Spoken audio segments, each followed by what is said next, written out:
Sounds good. Yeah, it's usually been just us on the training meetings anyway.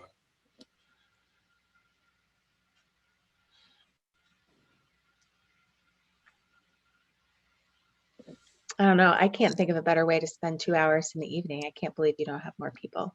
That's right. I'm appalled. We should have invited you the other night. What's For the on TV 5-hour tonight? meeting. I don't know. Yeah, I heard that was a long one. Yeah. Yeah. Like And a I'm day in guessing New you had a York. few more audience members for that as well. Just a few, just a couple. Yeah. All right, so it is 6:35. We'll call this meeting to order. We obviously have Nicole here and the illustrious Cammie McElhaney to help us in this process that we have undertaken. And with that said, I will turn it over to Cammie. Well, it is good to be back with all of you again this evening. Our time here, unfortunately, is starting to wind down. But I did have a conversation. I just want to kind of remind you that although we only have one more training after this one left, that we won't disappear.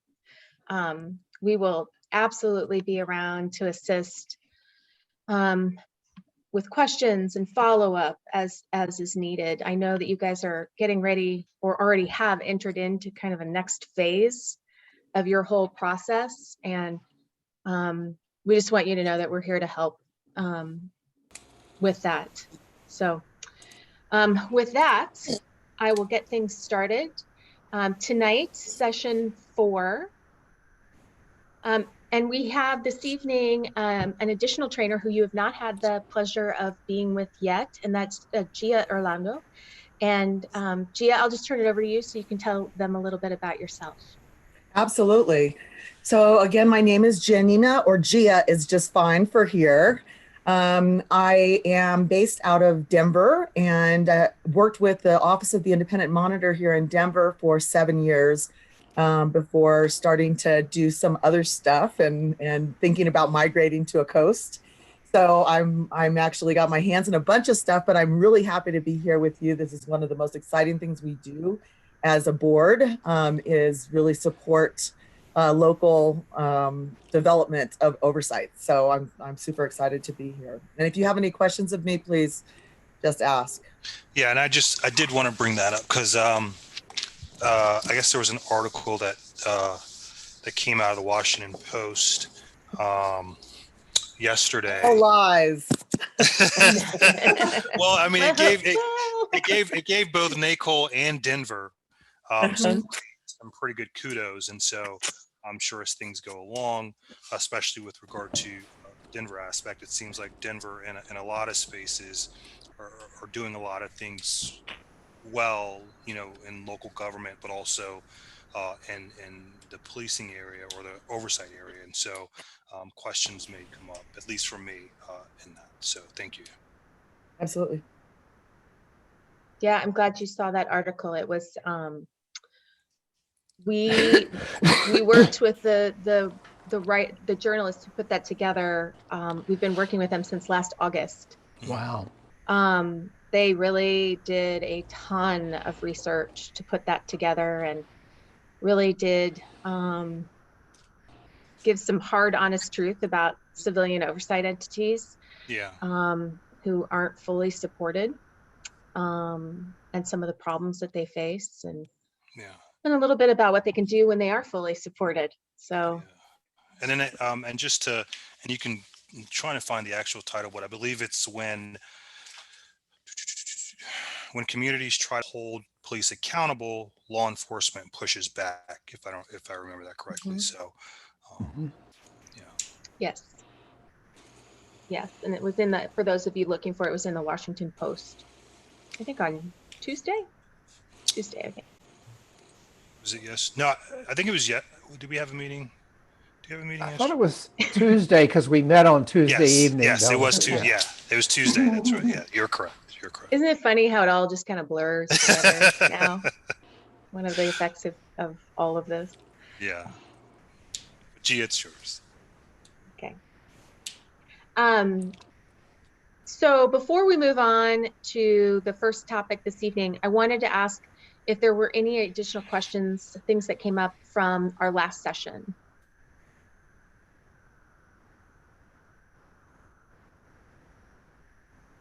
And if something comes to mind later, you know where to find us.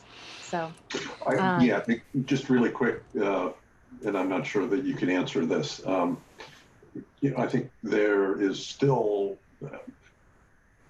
we found in talking to the city council and the chief of police presenting our proposed model that there's still substantial skepticism related to the ability of a board to an independent investigator working for a board to do an effective, fair, thorough, professional investigation.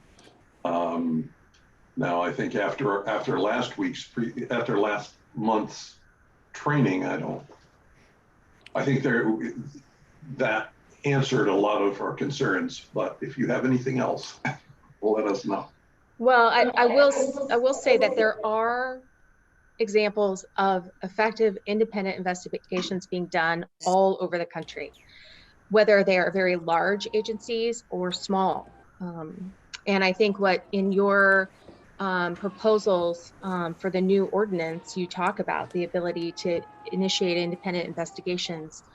And there are a growing number of agencies who do have that ability. And I think one thing maybe we didn't say specifically last week or last month is that civilian oversight entities that do independent investigations must rely on trained, qualified, professional investigators. And I think a lot of times when people who might be leery of that, they hear Civilian Review Board and investigation, and they think that this is going to be done by the Civilian Review Board, which is not the case. There are agencies who have former law enforcement doing the investigation, who have, like Jason, who you met last month, who has been an independent investigator for 30 years and has the number of certifications he have probably outnumbers quite a few law enforcement that he's investigated.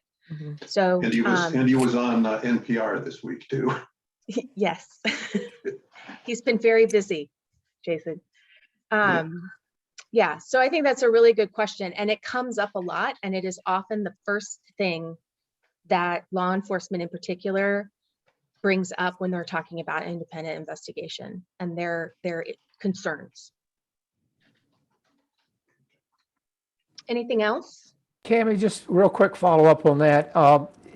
Can you make a general statement about who most boards have used as investigators? I mean, are they former law enforcement? I mean, what are we talking about here? Because that there was a lot of discussion about that on Tuesday evening, and I know the chief here was really concerned about that in terms of who comes under that umbrella.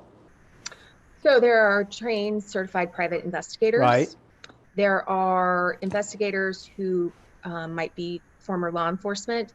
And to be honest, I don't have the percentage of or the breakdown. There are some people who, particularly in larger investigative review models, like let's take the Office of Police Complaints in Washington, D.C. They have a large investigative staff. So they might occasionally bring people on who they then train to do the investigations, and they're led by certified investigators with a tremendous amount of experience. Okay.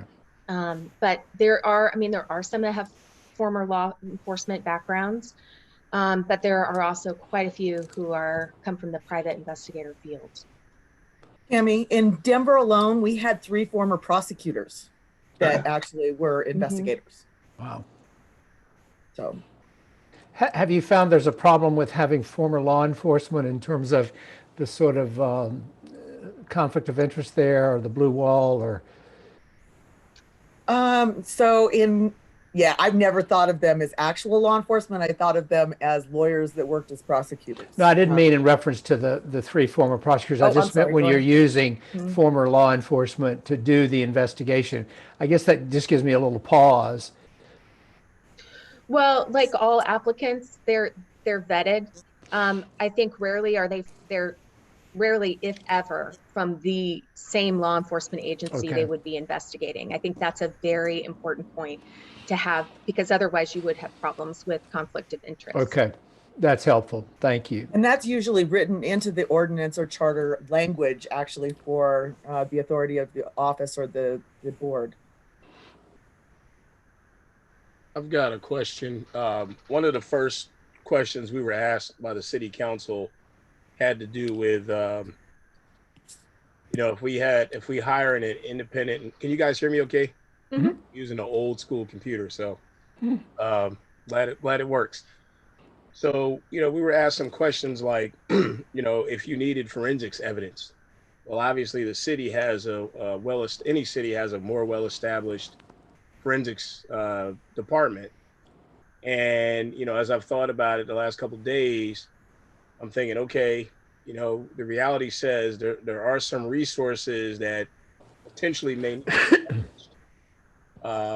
to perform a full investigation, depending on the nature of the investigation, right? If there does need to be DNA samples and things like that. So where you have, and they're probably in larger cities, more often than Charlottesville, where you have and maybe not actually from other things you've told us in the past, but when you have these independent investigations that, involve the need to talk to or have a forensics unit or some other resources that need to be funded, right? How, do these organizations or boards then still use the police department, leverage some of their resources, or are they just completely independent through every type of investigation that comes their way?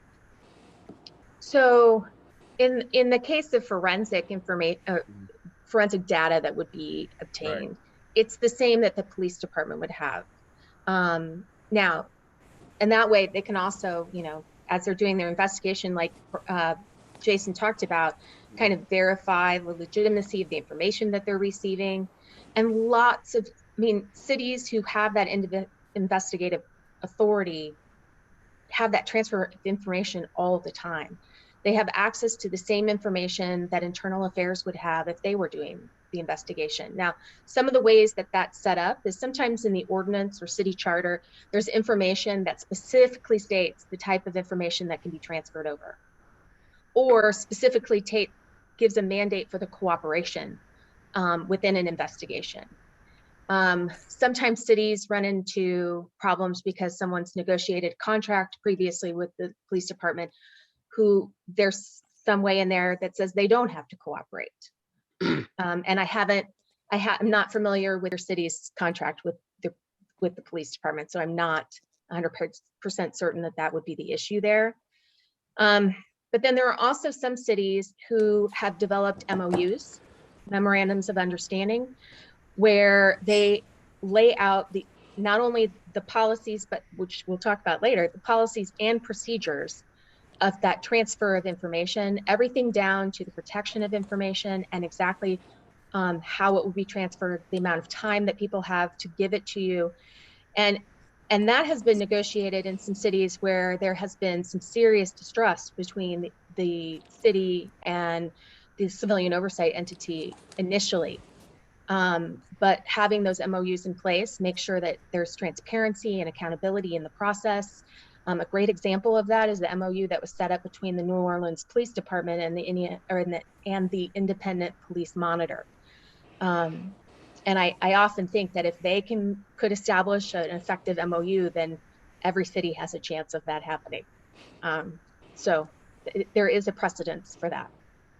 Okay, so it sounds like basically, with working with lawyers, right? An MOU can be created, but, to a large extent, the resources that are already there within the police department framework, they're going to be the first on the scene, right?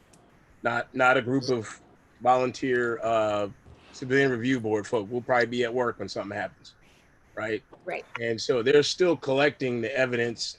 They've still got the body cam, and then they still kind of run their operation to look at everything that happened on a crime scene And then so through the MOU, there essentially is an agreement that, okay, if we say, well, this is one that we flag, we want to investigate. I'm just kind of walking through here, the logic and how it may work. So then at that point, you know, any of their detectives or whatever officers are involved with that data or information, they would have to hand that over to whomever we hired if we were approved by our city to, you know, establish something along those lines.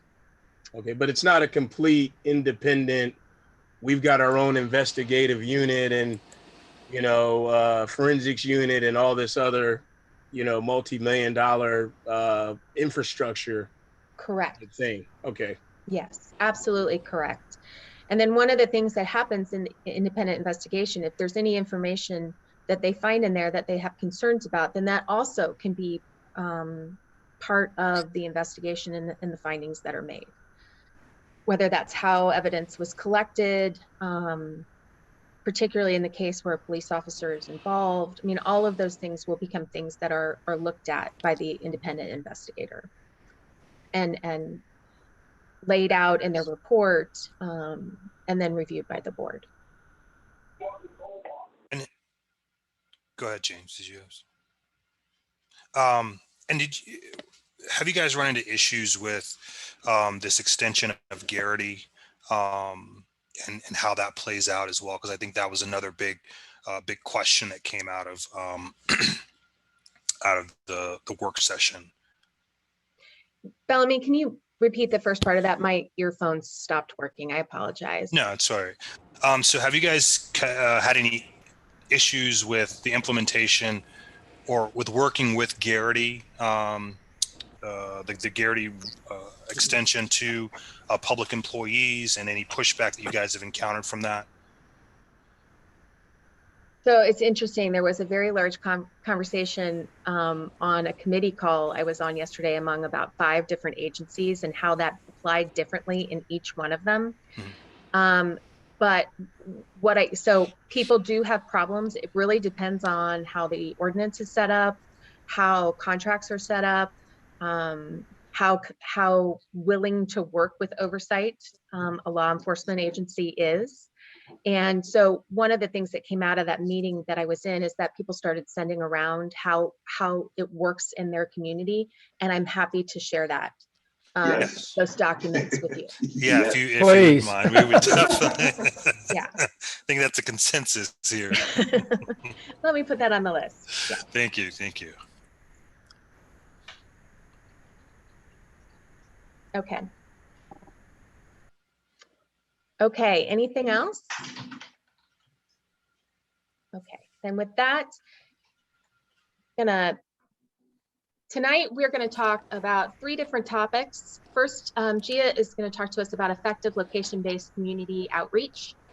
And then we're gonna move into policy recommendations and then recommended reporting practices for civilian oversight entities. So with that, I'm gonna turn it over to you, Gia. Thanks, Cami.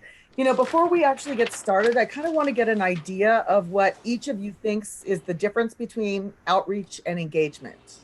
And everybody doesn't have to go, but if a couple of people could give me a sentence with the difference between outreach and engagement, that'd be great. Well, I think outreach is sending a message and engagement is listening. Oh, that's really good. I like that. Anybody else? I mean, I think outreach is more of. Well, no, Bill said it just more succinctly. Never mind. Well, so yes, it basically is. It's making sure that you're regularly reaching out and also accepting the feedback, right? Engagement is much more difficult. Engagement is much more like a partnership and something that you build on, right? You get to know people and they get to know you, and then they become members of the community that can talk about what you do in terms of public service. Cami, you can go ahead and forward it.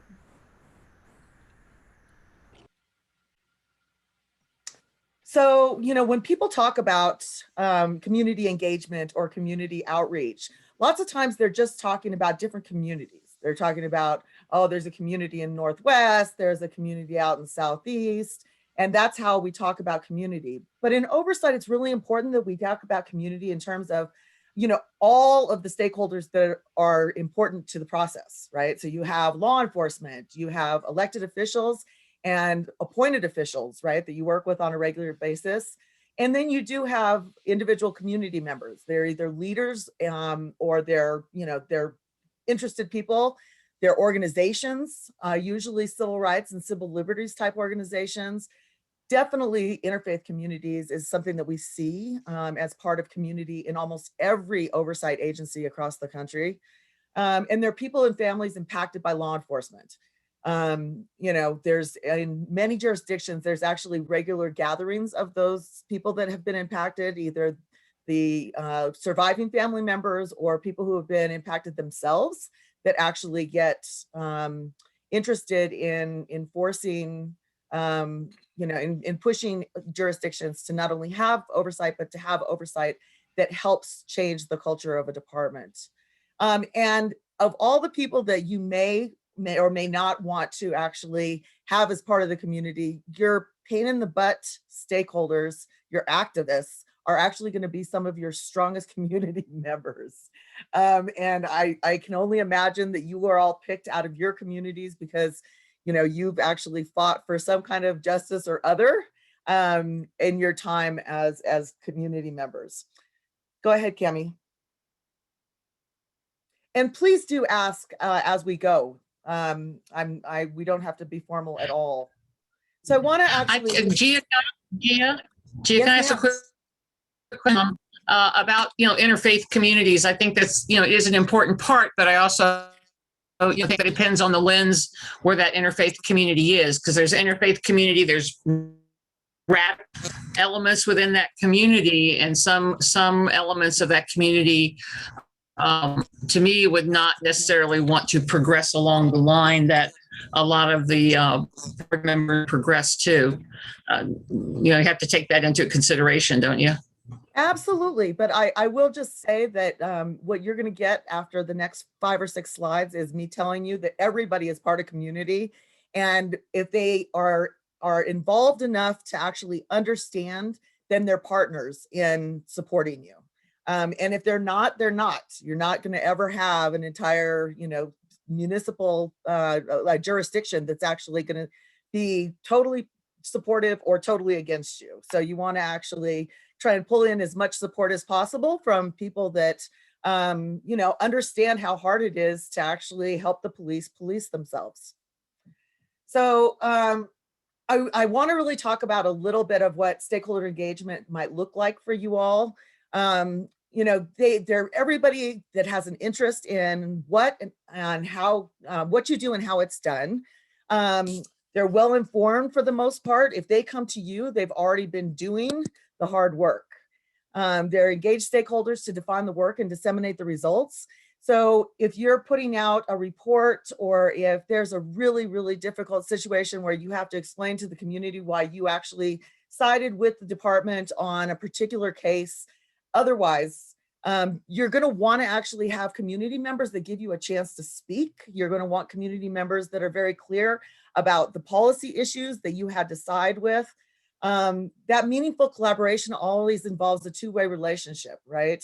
And you're going to want to really, think of that as golden key access to your community. If they feel like they can come to you, then you can go to them. If they don't feel like they can come to you, you have problems, and you'll always have a defensive mechanism for when things are not so under control. When there's a bad incident and you're actually only problem solving as you go for that incident, instead of relying on your network of really good engaged people to help you do some of that. Strong stakeholder engagement improves trust and oversight, and if it's done authentically, it eventually helps policing.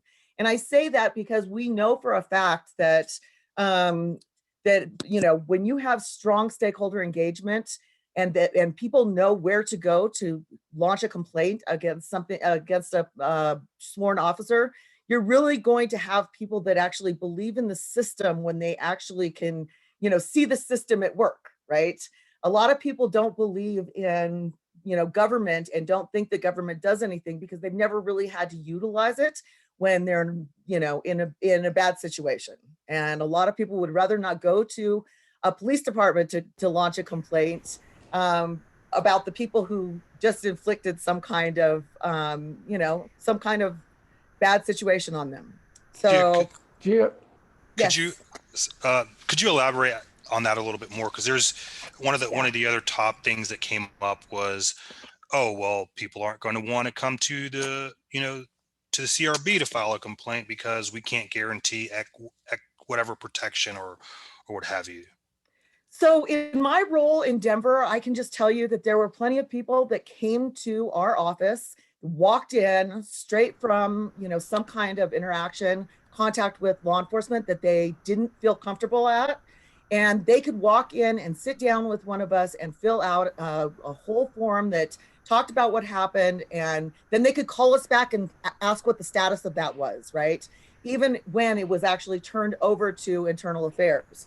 So there were many times when we had people that would come to our office eventually and say that they tried to put a complaint in at one of the DPD's district offices, and were told that it wasn't going to result in a complaint, right? So when, once you're set up and when the complaint process is really very, articulated, you're going to want to just get out to as many places as possible and make sure that people understand what the complaint process is.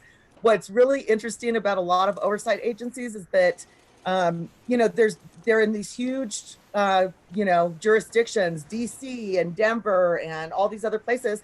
And people don't really have to look for you until they've had a problem with law enforcement, right? So you really want to make sure that you've done your work in advance of them having that problem, so that somebody at a city council office will say, oh yeah, there's a brochure right there, or let me get you the website where you can actually fill out a complaint and have it investigated. Did that answer your question at all? And can I add one more thing? Because I know that part of the argument was that the argument was that people would be scared to file it because their identity couldn't be protected. Well, so that's the case. A lot of times when people file complaints, it becomes public who files it. There are many cities who have protections in place where their name won't be released. Mm-hmm. On the flip side of that, there are also things put into place where retribution against people for filing complaints is a disciplinary issue. Absolutely. And so there are things that can be done. I mean, why wouldn't anybody want to protect a citizen or civilian who puts in a complaint? Law enforcement or community members, because there could be something going on. And I can't imagine a law enforcement agency who wouldn't want that problem stopped. Yeah. Gia, I had a question, if you could just comment broadly on, and one of the things that I've gotten an earful in talking to individuals, and I think we as a board got an earful some on Tuesday night, was this notion that the level of distrust in the Black community with regard to this board and a sort of a false start, and a lot of skepticism about, are we going to have teeth in this? Are we really going to follow through? I mean, I've had one woman say to me, I don't believe a thing you're saying.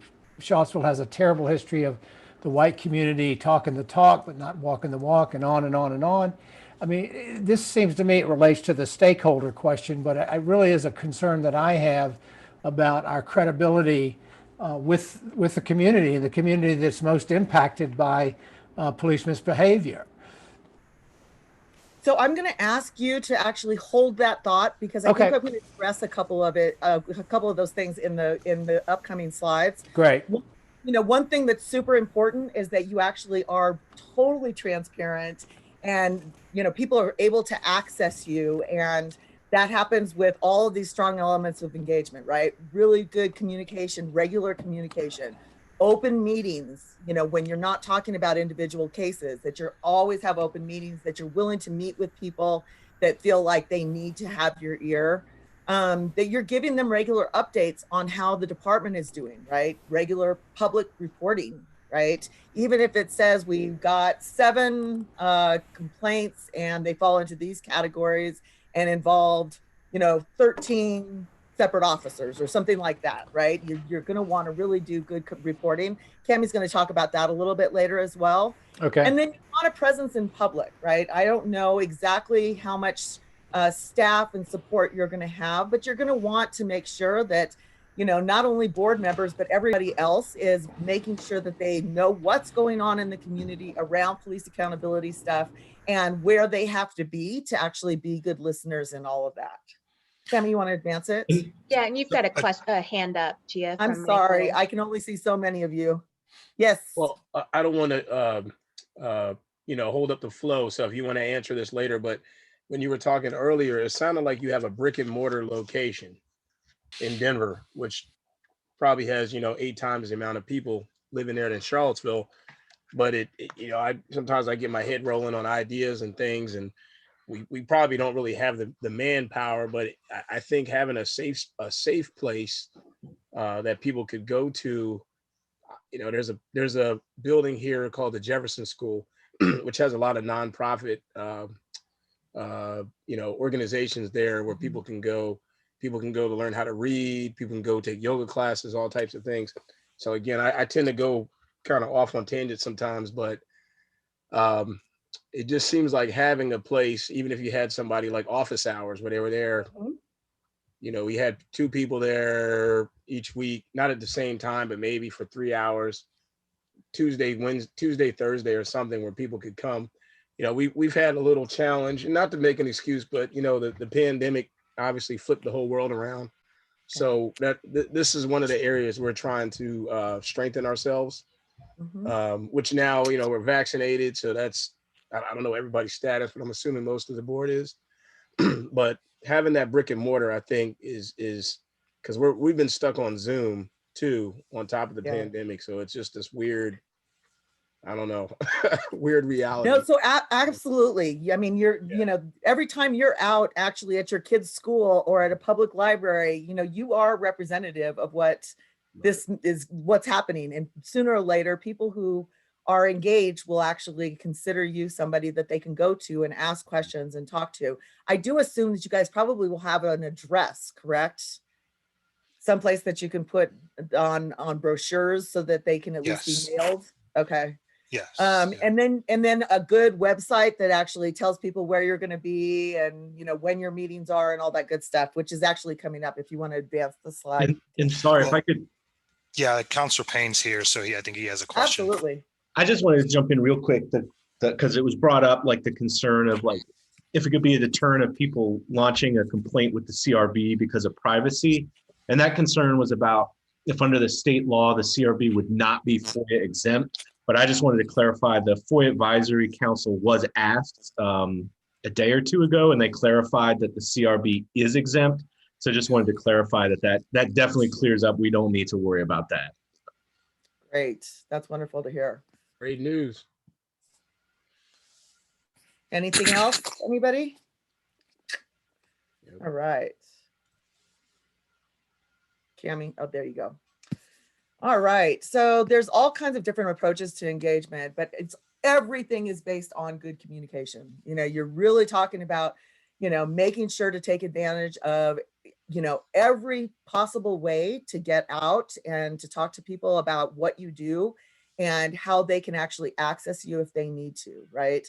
So in Denver, we grew from having brochure sites from a couple of city council offices and 1 library and I think 1 school to 79 places that we actually regularly supplied brochures about the work that we did to the community, right? So they were in fire stations, they were in libraries, they were in a bunch of different high school and middle schools, everywhere. Even if people were using them for, paper airplanes, there were plenty of brochures out there that talked about our work, talked about where we were located and how they could actually access our services. So you want, strong communication with your base, with people who, just like the people that you're saying don't trust you right now, that's your base. Those are the people who are mostly impacted by any kind of police accountability issues, by police misconduct.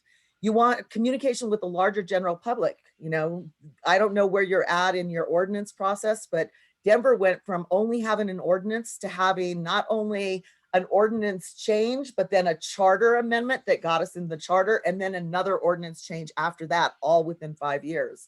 And so we had plenty of people that were actually not our base and weren't particularly interested in what we had to talk about because they weren't affected by any kind of police accountability issues, but they were the voters that actually decided whether or not we got to actually access the kind of resources that we needed to do our job, right? And the political strength to do it. So, you're always thinking about the larger community. It's going to be really important if you ever need to go after, any kind of changes to your authority. Communication with your elected and appointed leaders. I can't stress this enough that there's so many, and I know Councilman Payne is here, but there's so many oversight agencies that kind of don't have to regularly check in or do anything except maybe an annual report where they come into contact with their city council or their, city manager or mayor. And I just encourage you all to regularly give them an opportunity to come in and, greet people at your meetings, give a little update, invite you to their meetings that they're having out in the community, and just regularly have good and open communication with them so that you can tell them how it's going and so that they can help you fix it if it's not going well. And then you want to actually have that same kind of communication with law enforcement. I think a lot of the rumors that you guys are kind of dealing with around not being able to accept complaints, directly and all this kind of stuff is because law enforcement is really kind of frightened of change and frightened what could possibly happen to them. And so you're really going to want to understand what they do, how they do it, how they're trained. And you're going to want to have some of them that really understand that you're good people doing good work and that you're not, that you're not demons or as they called my boss once, what did they call him? A dragon slayer. You definitely want to make sure that you're dealing with all of the different communities and that you're keeping them all up to date on your work. You can go ahead and advance it, Cami. So open and inviting public meetings are so important. My first meeting with the Office of the Independent Monitor in Denver, nobody showed up. It was a snowy night and we were in this huge church and it was the board, one city council person, myself, I was like a week new to the office, the independent monitor and a commander from that district. And it was so heartbreaking because they were actually talking about really important things that everybody really would have wanted to hear if they understood what was going on at that meeting. And ours were actually, they still are, they're broadcast. So you can access them later or you can do it in good time on the TV, on the local channel. And you might want to consider doing something like that, especially until the pandemic wraps up. See who would be willing to live stream for you. Those open meetings are a way to actually get people who are really frustrated about systems and don't trust to come and share with you their experiences and also give you feedback on what you're thinking about doing for them, right? And as part of that, community and breaking bread is always a big deal in all of the other things that we do as adults in community, right? When you go to your children's school, I imagine that they offer some kind of pizza night, right? When they're having long meetings. There's childcare, or there's places where kids can go that they can play by themselves when adults are actually doing the work of meeting. So we always provided dinner and water and childcare at all of our COB meetings, all of our Citizen Oversight Board meetings. And it took us a long time to get there. And we also advertised on a regular basis that we would provide translation or sign language if people got in touch with us, that we would actually always have that. So it took us 3 or 4 meetings of just having 2 languages present to be able to do that, where nobody actually needed the services for us to start advertising, but maybe you need the services now, right? So you want to make them as open and inviting as possible. And I don't know what your resources are, but a lot of many community organizations will actually partner with you to make sure that you have those services. So I don't know if you can pay them at this point, but you're going to want to know who in the community might want to help you get those things done. Same with childcare, right? And businesses that might actually, donate the food, right? Make sure that you actually, even in this day and age when we're trying to save paper, having paper materials for what you're going to be discussing, an agenda, any kind of follow-up, documentation, all of that good stuff is just so much more helpful than people walking in and feeling like they don't know what's going to happen and not being ready to actually participate. So, make sure you have slide presentations if you're actually doing a presentation from one of the departments or on a particular issue. And then most of all, you really want the public to be able to come and comment. And sometimes you're going to get comments that are not going to pertain to anything you have any control over, because you're going to have to give people a microphone. And, even on TV, right, you never have control over people who want to make comments, and nor should you want to. As public people now, all of you, you're just going to want to make sure that those people that are super frustrated and have stories to tell and don't know where to go can access you and can have that time. You might want to structure it. In Denver, we went from not having any structure to actually having regular themed presentations plus regular business at our meetings. And then we actually would do public comment afterwards. And at first, the public comment would be to the presentation that we had, and then it would be just open public comment on police accountability, right? And we gave them 3 minutes, and we never actually tried to get them to do, cards or pre-registration. We wanted to hear from people, and by and far, the people that we heard from had a lot of stuff to give us, right? They really had stories about really bad mistreatment. Sometimes it was with our police department. Sometimes it was with the sheriff outside of Denver. Sometimes it was actually, our transit police, right? But we gave them a place to actually come and look for help and be able to get that help from people who understood what the process might be. And then I just want to remind you that, as you go through this, and I'm not trying to scare you, but as you go through this, you're really going to want to remember why you decided to get involved, and, use your grace and your empathy and connection to really represent the people that come to you that have been harmed in some way or another and have something to say around police accountability.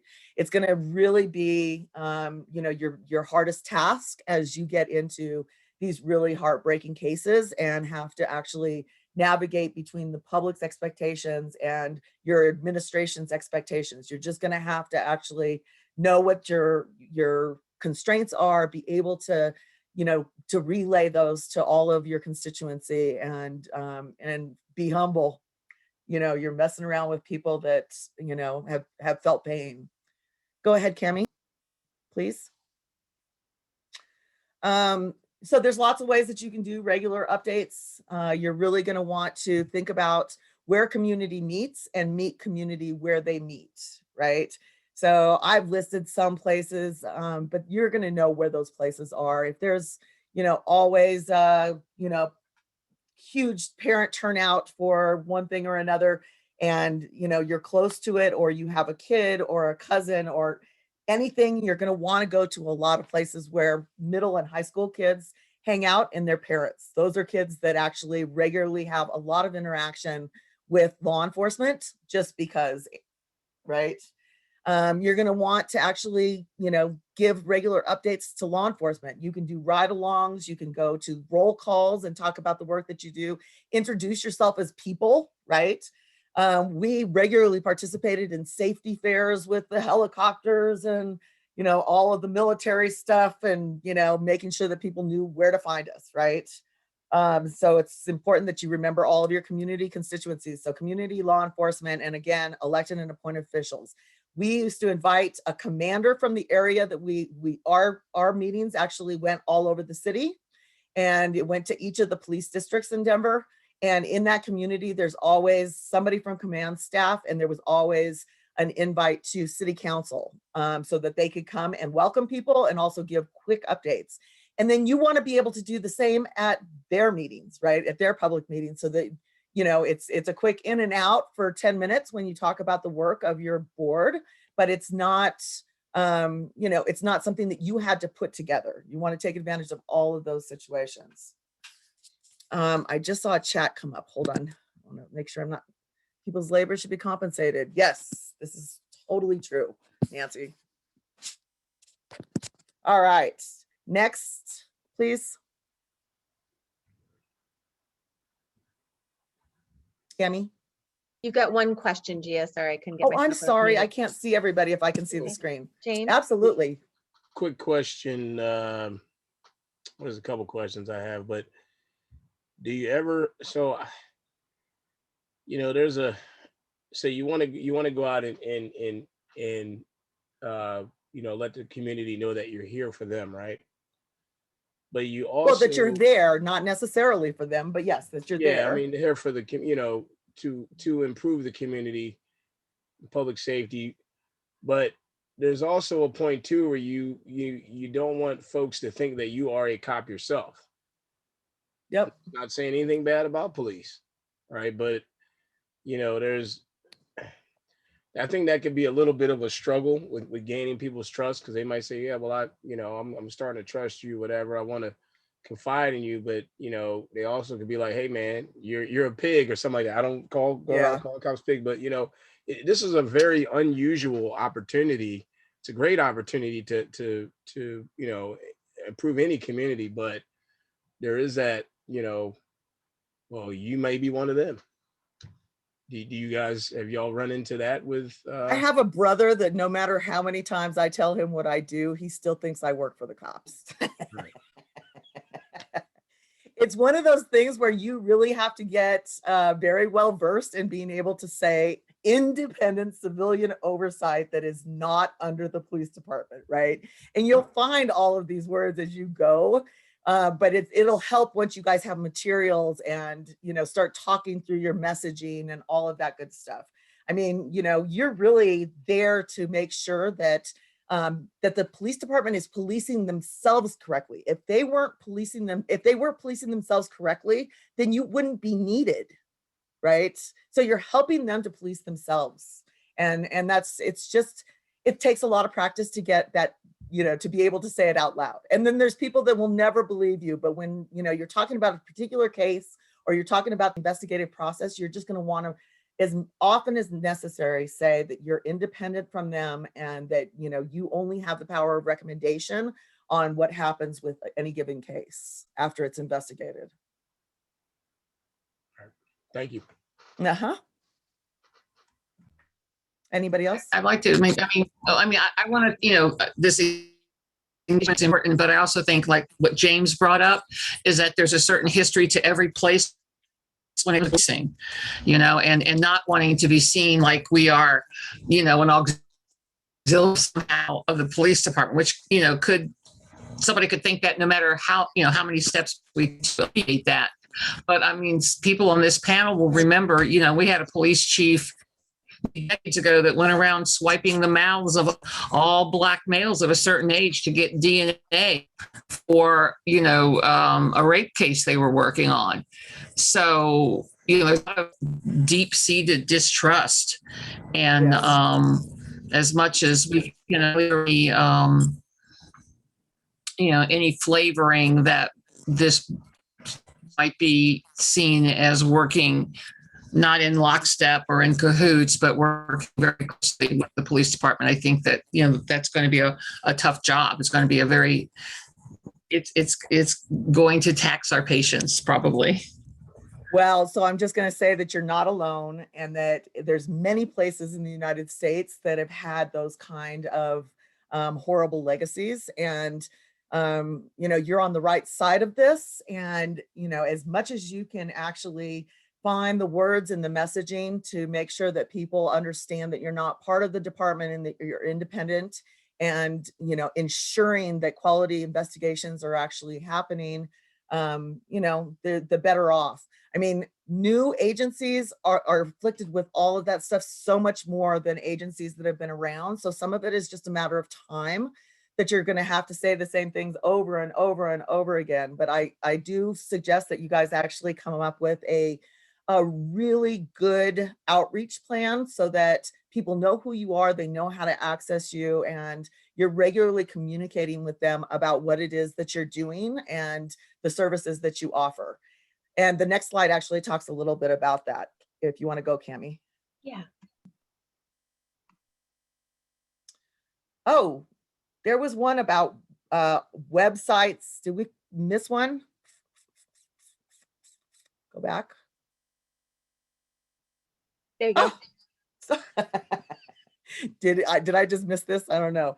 So there's a bunch of stuff that you can do that's really proactive now that doesn't cost a lot of money. Number one, you want a website that's really well designed, that's easy to use, that has full agency or board information and where to contact all of you, as well as complaint forms, email signups for you know, any kind of direct RSS feed type thing.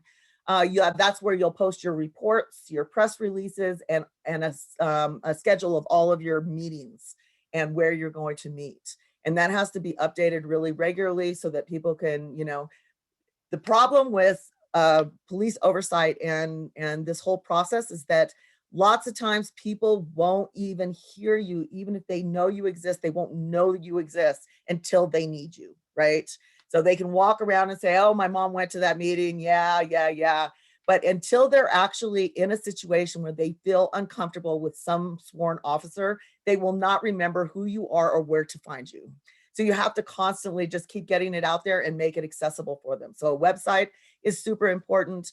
An email list for either MailChimp or Constant Contact or one of those other, you know, customer management systems is super easy. Until you get to like 2,000 contacts, MailChimp is free. So that's not even going to cost you anything. But you do want to make sure that every time you go out in the community, you have sign-in sheets. Those, you know, everybody that comes to your meetings signs in so that you can get them on that list and make sure that they're updated when, you know, you release a report or when you have a meeting, all that good stuff. And they're very user-friendly and can be used, you know, really easily to keep people on top of things.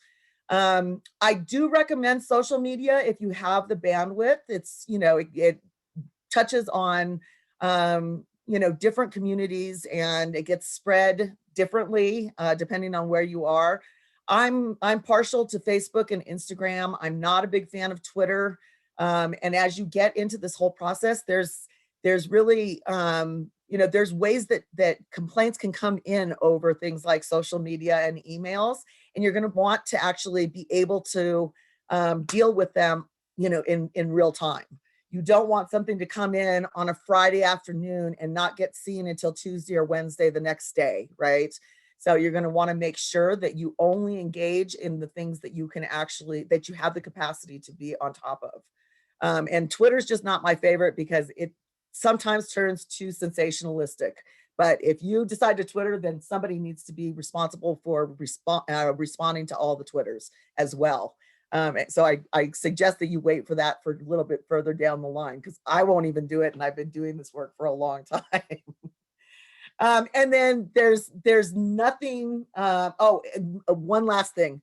When you post, do not ever post about things close to home or individual cases. You want to make sure that the trust is able to actually exist when you're out there posting, and that you're using social media as an educational tool and also as a best practices kind of tool, right? Where you're talking about something great that happened in Orange County, California, or something, you know, some really good legislation that passed in, you know, Philadelphia, right? So that you're just bringing education to people and not making a comment on whether it's good or bad.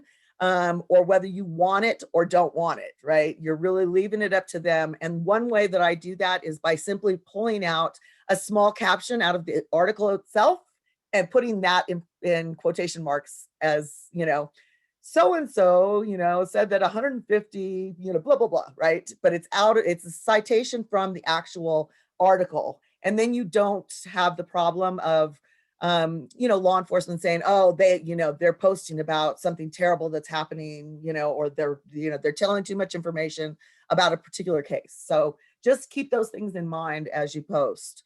And then finally, I would just say that news outlets really want to understand what's going on in municipal politics. And they're really going to want to know who you guys are and what you're doing and all of that good stuff. So consider compiling a list of local reporters and then just bringing that, making sure that they know about the meetings, maybe even saying, hey, let's just talk about this new, this new process we have for complaints against police, right? So that you can actually make sure that other people can find out that we don't reach with our email list, our website, or our social media. It's not about having them to report on individual cases. It's more about them knowing to come to you when there's something that is controversial and they want to understand the workings of it, the actual mechanism. So a lot of times in Denver, the independent monitor will really just talk about process, right? So there's an officer involved shooting. We don't talk about the officer involved shooting. We talk about the fact that it's going to go to the DA's office first. After the DA's office, there's a whole administrative series that goes through, both internal affairs and our office, right? Most cases last at least 6 months, if not close to a year, right? You can talk about process things and give people expectations based on those processes. So I think I'm pretty close to the end, even though we had to go back for the strategies. I think we're at let's get fancy now. Okay, that sounds good. So, these are all things that you can easily do, but also probably not at this juncture in what you guys are learning and setting up and figuring out so early on.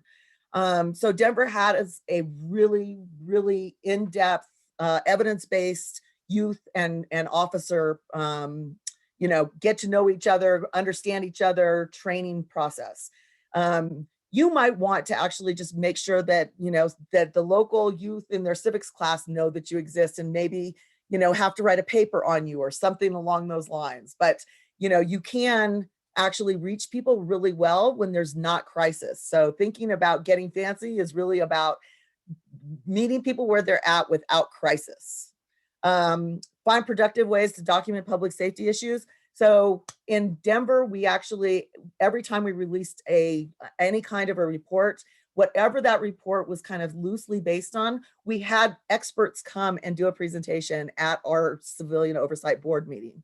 So there was a huge problem between parents and school administration about several schools having, school resource officers that were taking kids to jail for things that parents felt were much more, school administration issues and not criminal issues, right? So we actually held a roundtable discussion around that.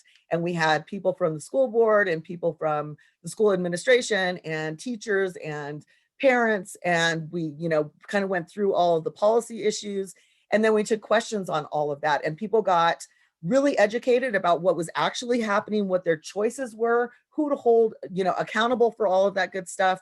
But it was a way to engage people around public safety issues, right? And give them access to the people that were actually doing, responsible for those policies. Well, how am I doing on time, Cami? I'm sorry. Am I taking up too much? Nope, you're good. You're good. This is a good conversation. You want to participate in media interviews, but you want to actually do it about the work. When there's something happening that's sensational, people will want to actually contact you and say, can you give a statement about, this complaint that we hear was filed with your board? And you're probably going to say that's in investigation. And as soon as we know something, we will actually report out on it to the public. But in the meantime, can I tell you about the work that we're doing, you know, otherwise, right? Or what our charter is, what our mission is. So don't consider not doing it or doing it, but find the right people to do it and always make it about the work. Invite elected officials and community members and other experts and find topics and themes. We just went through that. So I don't know what the glaring issues are, but I guarantee that if the body worn cameras are an issue in your community, that even your worst detractors will want to come and listen to both an officer or a command staff and somebody from your camp to talk about body worn cameras. If they feel like they're not using them correctly or that there's not a good policy to turn them on and turn them off, they're going to want to come to that meeting. As long as you can get that information out, that's how you're going to bring people to your cause. You're going to ask everyone to partner in problem solving, right? And we talked about this a couple of slides ago. You really need to like go at that with empathy and understanding and really know the historical and you know, and societal pressures that come with you know, people's trauma around policing, right? You can't think that you know, just because you're doing a good job that they're going to necessarily know that you're on the right side of those things. So you're going to have to bring a lot of empathy and understanding to all that you do. Continually explain that, you know, the agency and the board has constraints and is not able to release information, you know, before an investigation is done, or you know, the constraints of only being able to make recommendations, right, instead of being able to actually hand down discipline. All of those constraints and challenges need to be constantly given life at all of your meetings, everywhere that you go, so that you're managing expectations, because you're not going to necessarily keep you're not going to change the world in a day with this new board, but what you can do is change it over time with the trust of community and with support from all of your stakeholders. So there we go. Questions?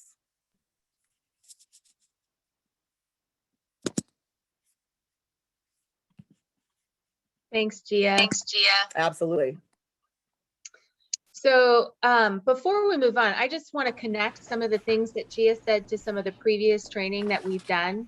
So we've talked a lot before about that setting expectations, which Gia mentioned, and how important that is, because it's going to take a long time to win over some of your detractors. It's not going to take a few months. It may, some of them you may never win over, but setting consistent and clear expectations so people know what you can and cannot do is really important. And I think, you know, I say this jokingly that often civilian oversight entities feel like if everybody's mad at them, they must be doing their job, because someone will always be upset with what you're doing. But the important thing is that you're not an advocate for one side or the other, you're an advocate for the process. And that is, and by being a consistent, transparent, and accountable advocate for the process, you're going to be building legitimacy with the broader community. Every day you're doing that. And so eventually, with that consistency, you will make headway, even with some of those that right now seem like they are never going to be your ally in this process. So I just want to kind of keep that in mind, and also link it to what we've been talking about. And then also in our next and last training next week, one of the things that we'll be talking about are challenges and opportunities, which Nancy, your comments earlier, I think feed right into that. There is a lot of history in Charlottesville that will be hard to overcome, and will take a lot of work. But I think I just want all of you to begin thinking about, because that we want that to be a conversation, so that you as a board can kind of think through what are those challenges, what are those opportunities, and how are we going to meet them? And how are we going to get from point A to point B as we address them? So just be on the lookout. And that leads me to our next two topics tonight that are, I will say, fairly vaguely outlined in your current ordinance. The first, we have the making policy recommendations. And really the only thing that's required in your ordinance is that by August 15th of every year, you send a list of recommendations to council. And so what I want to do, since there isn't a whole lot of structure there, I want to start by talking about policies versus procedures. And then I also want to talk about some effective practices in policy recommendations that may be outside of your current scope, but I think, sorry, I'm trying to get rid of the sun that's shining behind me, that might be outside of your current scope, but I think are important to realize because they are seen as effective practices within the realm of civilian oversight. So first of all, we have policy versus procedure. So just to be very basic, I wanted to start with some Webster definitions. So, you know, a policy is a course or principle adopted or proposed by a government or a party or an individual to guide decisions and achieve outcomes. So the procedure, though, is the piece that is the method in which a policy is implemented. What we see in a lot of things is that policy and procedure are used interchangeably often, and they're not actually interchangeable words. So like an example of the difference, to be very simple, is that, you know, your policy is that on Tuesdays we make scrambled eggs, and how you make that scrambled egg are the procedures. So with that, I want to get into a few of the effective practices that we outline. And the first one is developing policy and training recommendations. So I'm gonna, I know you can all read, and I apologize, I normally hate people who read directly from slides, but I want to start each one by reading the recommendation. So policy and training recommendations should include, to the greatest extent possible, specific details, examples and resources, and actionable language to guide actions for the law enforcement agency. So,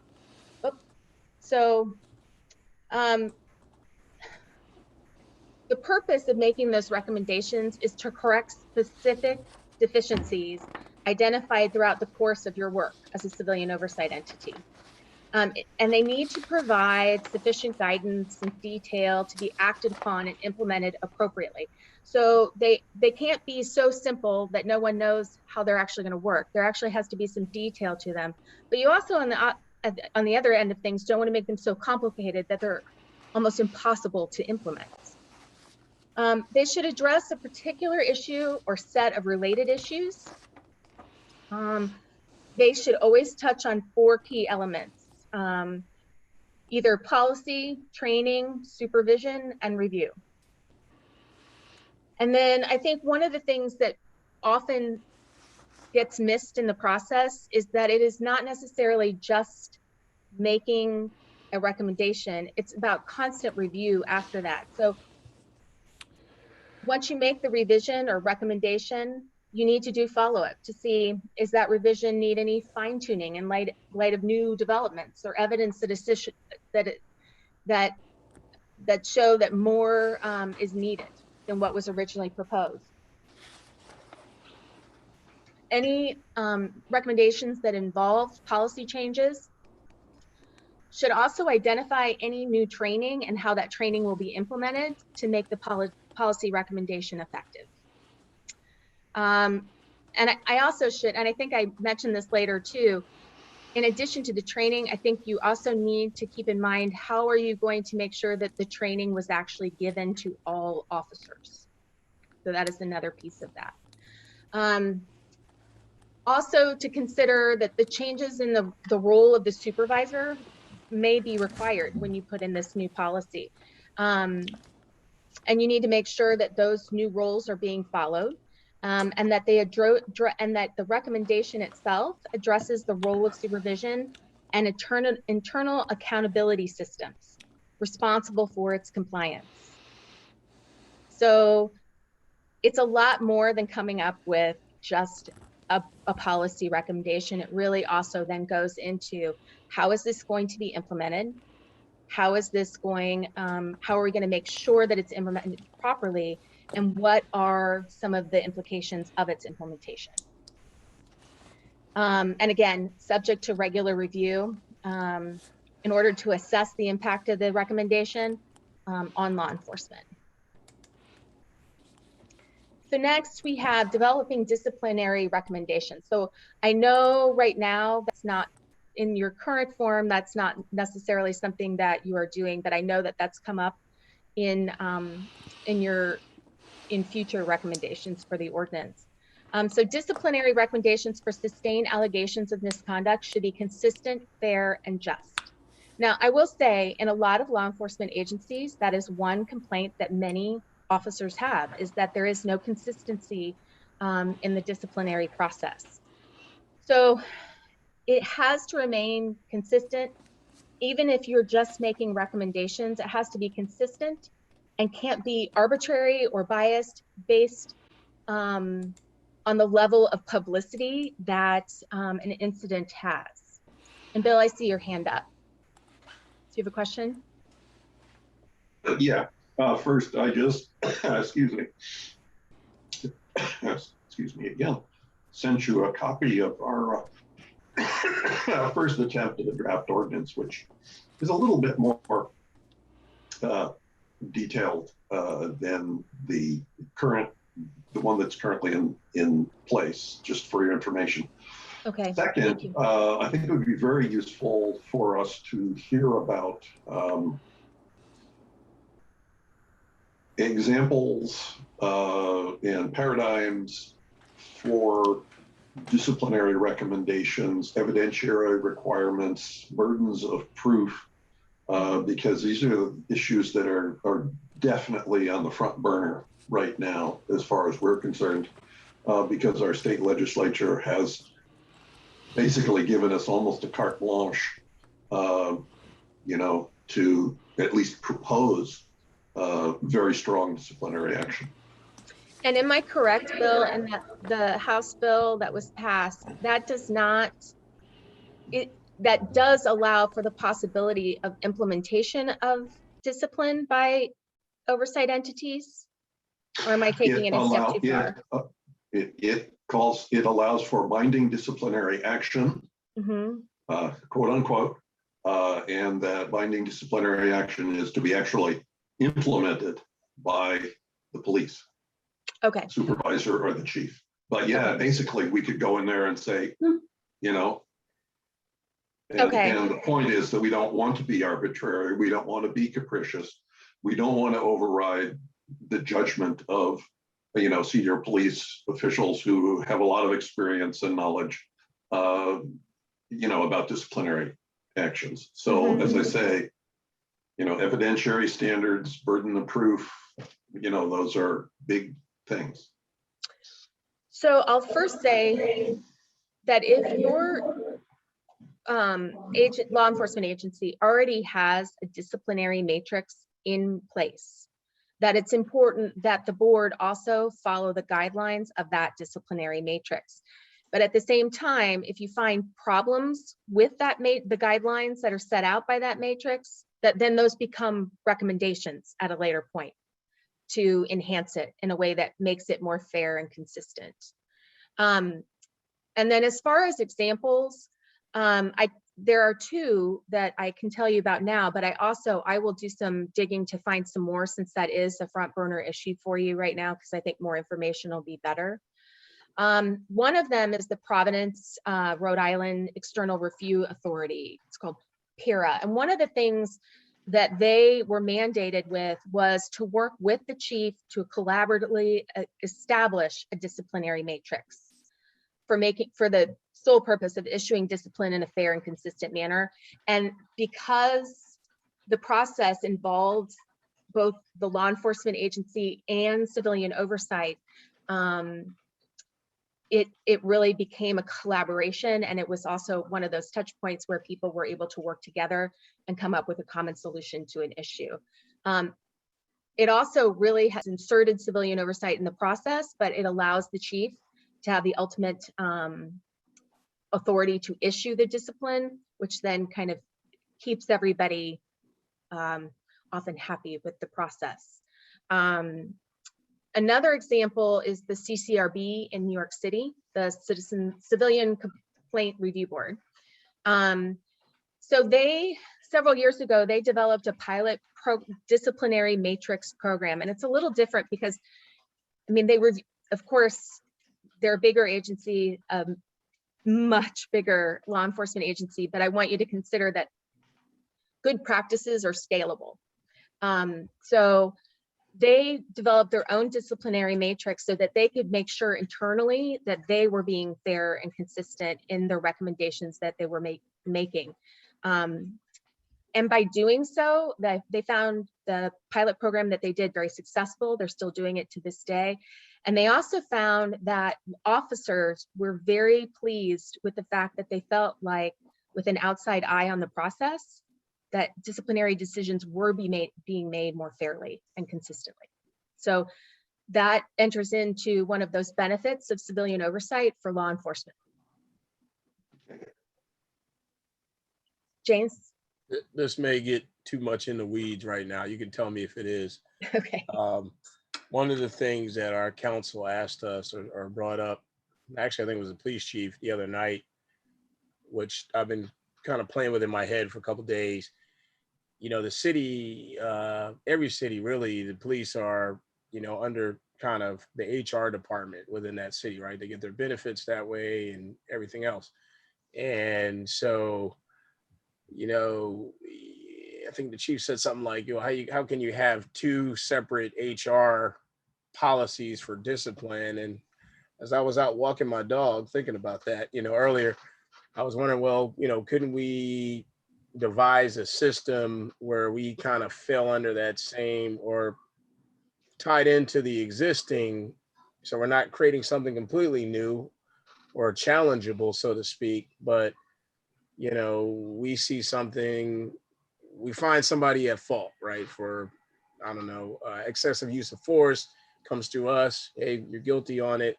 So then we kind of move forward with the discipline. Do boards, have you seen, do they sort of, like you said, they use the matrix, for example, in many cases that the police already have to determine the level of discipline for an action. Do they also fall under that HR that's already in existence? How does that, do you know how that typically plays out? So in in cities where the implementation of discipline falls under the civilian oversight agency, normally there isn't, I mean, they are the end all be all of the discipline. It's handed over. An example of that would be the Chicago Police Board, or really any police and fire commission in the state of Wisconsin, who also consider themselves civilian oversight in many ways. So I will say that there are some things that will have to be worked out because it is different. It is a different process than your law enforcement agency is used to. However, there's some reconciliation to be done because the House bill has told you that you can do it.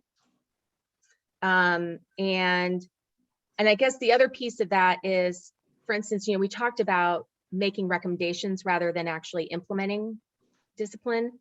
I'm not sure which route you're going to end up going, but I do think that no matter how you're involved in the process, it brings a level of transparency to the process and accountability that the public will absolutely respond to, because right now that is an incredibly opaque process, and not just in your city, everywhere.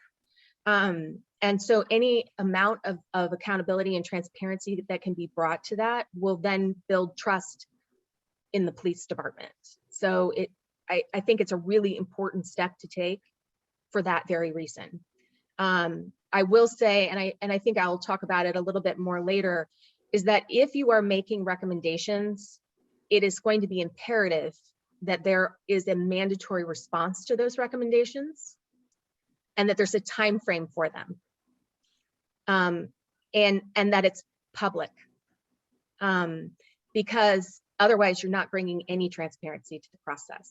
There's no way for people to know that it's being fair and just. And I'm not talking about just community members. I'm talking about the broader community, which includes police officers. They deserve transparency in the process as well. So,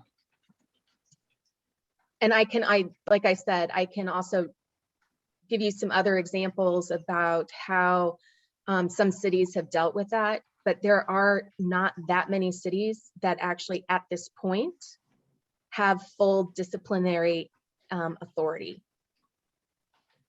That seems that it is moving that way, but I definitely can give you information on all the cities that currently have it. Cammie, Yes. hi, it's Jeff. One of the concerns that I'm hearing from the community is if there's a perception that we're somehow linked with IA in the department, that's going to hurt our credibility, because there's a general distrust of that mechanism. It's perceived as a black hole where complaints just go in and get lost. And yet you were talking about sort of collaborating with the internal mechanism. It concerns me for that reason, in terms of perception, in terms of the optics of that. So there are quite a few agencies across the country who are doing independent investigations, who have to rely on the cooperation with internal affairs. And because they're doing it in a very open manner, they don't hide any of the steps that they're taking. It tends to be, people learn over time that it's a just process. The unfortunate part is that there are a lot of cities who cannot afford to have a full investigative model, where you just essentially take the internal affairs mechanism away in complaints of misconduct and do it all externally. But you need trained investigators full time. You need someone to head the agency, so it increases the cost. And for smaller cities, that tends to be problematic. And that's why having, there are some cities, Madison is a good example. They are going to have a monitor who can do the investigations. They also can hire an independent investigator on a contractual basis to do the investigations if it needs to be done outside of the monitor's office. And so, but they still rely on the information that's produced by internal affairs, evidence collectors, because that's where it is. But on the same side, they're able to then also go out and get surveillance videos from stores and street cams and body cams and car dash cams. So they're able to also pull that information on their own and review that information independently of the police department. I will say, just because we've kind of started talking about this, another option that we have seen, and it is not common, I think Seattle might be the only example I know of where they have replaced the head of internal affairs with a civilian. Wow. So, they do have sworn law enforcement that work in internal affairs, but they also have civilians who work under the head of the Office of Professional Accountability. So that is also something that's out there. And I am always very intrigued by that model, because it's incredibly collaborative, and it's also kind of solves some issues. Now, I will say Seattle also has an inspector general, and they have a community complaint commission.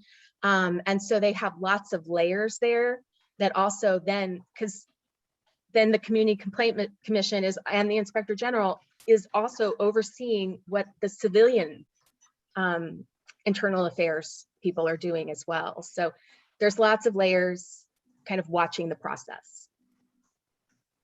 Well, I think it's I going to think be the a only work thing- in progress for us. I mean, I think it's going to be something we're going to have to sort out, and and council will have the final say. But it is a problem with perception, I think, and I'm concerned about it. I'm sorry, Gia. No problem. I just want to actually chime in that in a lot of models, it's really good that the oversight entity is actually working with internal affairs, because they can serve as a way, as a not only an educational component, right? But also if they're actually working on the same cases at the same time, they can, say, hey, did you get anything out of that one? I saw a witness in the body cam stuff. That person was standing there with their phone. Did anybody go after a statement or the phone coverage of that incident, right? So it becomes, you don't get chummy. It becomes a working relationship where you're helping them to be better at what they're doing. And they're actually providing a lot of things that you don't have, right? So most police departments actually use databases that, that take in those complaints. A very common one is called IA Pro. And most jurisdictions, actually their oversight agency has access to that database, right? So they can go in and they can get the reports on a case. They can get all of the medical out of a case. They can actually, if GPS was an issue, body cam footage, all of those things. So the Internal Affairs actually has access to a lot of good stuff that if your authority is written correctly, you'll be able to access through the Internal Affairs office. Right. Without buying it, without being trained, without, you know what I mean? Yeah. So there's some upside to actually having that good relationship with Internal Affairs. Not chummy, not, hey, you want to come over for dinner tonight, or can we share a beer after work? But, a good relationship. It seems like a lot of that would have to be one in an ordinance and worked out over an MOU, and there's a lot of, and then like in our case, we would have an executive director. One day we'll get one. And, I don't know that you want a whole offhand, everybody being able to punch into the database, and there's got to be certain agreement signed, confidentiality. It's all good stuff, but I'm just thinking of all the different second and third. Don't get overwhelmed yet, but yeah, it's probably on the horizon when you get an ED. Yep. Good information. Phil, before I see your hand up, do you still have a question? Another question? No, sorry, I did not put it down. Okay, I just didn't want to I move do have on about without IA. seeing. Yeah, I did want to just comment on IA that we've had cases where they had similar. I wonder what's going on in our division. You have one fellow whose excessive use of force all the way up was not found to be excessive, and then they were taken to court, and then he was found guilty. And then another person, who did excessive use, or they, like what he did, and now both of them are now ultimately gone. But you have, you ought to be question the, what is going on in the investigative affairs. I mean, we're talking all the way up. I mean, this is not something that stopped at a mid-level review. I mean, it went all the way up to the office. And, I think we have to be, I would be cognizant of those contraindications, those indications, thing like what, why, just to chime in. I'm tired. No, that's all good points, Nancy. And I think that, seeing some of the investigations that you'll see where things are within policy that sometimes make your jaw drop, because you're like, how is that in policy? That's why it's so important that you have the policy recommendation piece so that you can work on those policies to make them better. I'm not excusing some of the cases where people are cleared and they shouldn't be. I'm just saying, unfortunately, sometimes people, when I was on a review board, having to say I was okay with a disposition because it was within policy was painful. So I'm very glad for you that you have that piece of this puzzle available to you to help try and work on the policies as well. So I'm going to move on here. So requiring written public responses. So I already covered this a little bit. So I just want to emphasize the fact that making sure that written response within a certain amount of days, whether it's 30 or 45, is imperative. It ensures that you're not being ignored. And it also ensures, by having that written response, that there is something in writing as to why it was or was not accepted. And that's important because it may make perfect sense why it wasn't accepted, but that information then can be delivered in annual reports so that everybody has a clear understanding of what you're doing and what the response from the law enforcement agency is. So next, status of recommendations and follow-up. So oversight agencies should track and report the status of recommendations issued to the law enforcement department. If the law enforcement department has accepted a particular recommendation, you should follow up on its status and assist with its implementation where possible. And that's where training recommendations, the role of supervisors, all of that comes into play. I think a great example of how this process should work is the Inspector General for the New York Police Department they do systemic reviews and they issue recommendations. So several years ago, they did a systemic review on use of force reporting. And from that, they found that there were some serious issues and that NYPD would need to revamp the way they did use of force reporting, the forms that they reported it on, and the requirements surrounding their actual reporting. So they made all of these recommendations and they were all accepted by the NYPD. So then about a year and a half later, they did another systemic review to see how and if it was implemented and the effects that the new policies had on the process. So they were able to find out that there were some issues with the implementation.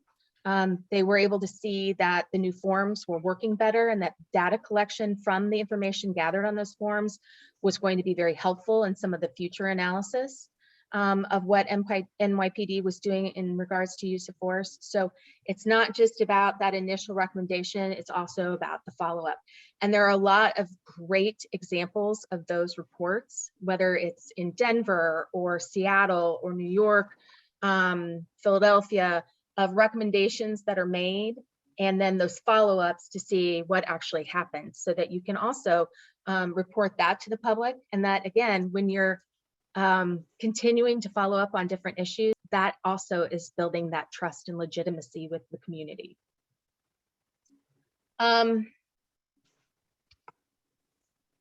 Next, and if I'm going too fast with these, because I realize we're a little bit behind, but I still want to get you all the information. So just stop me if I'm going too fast through these with any questions you might have.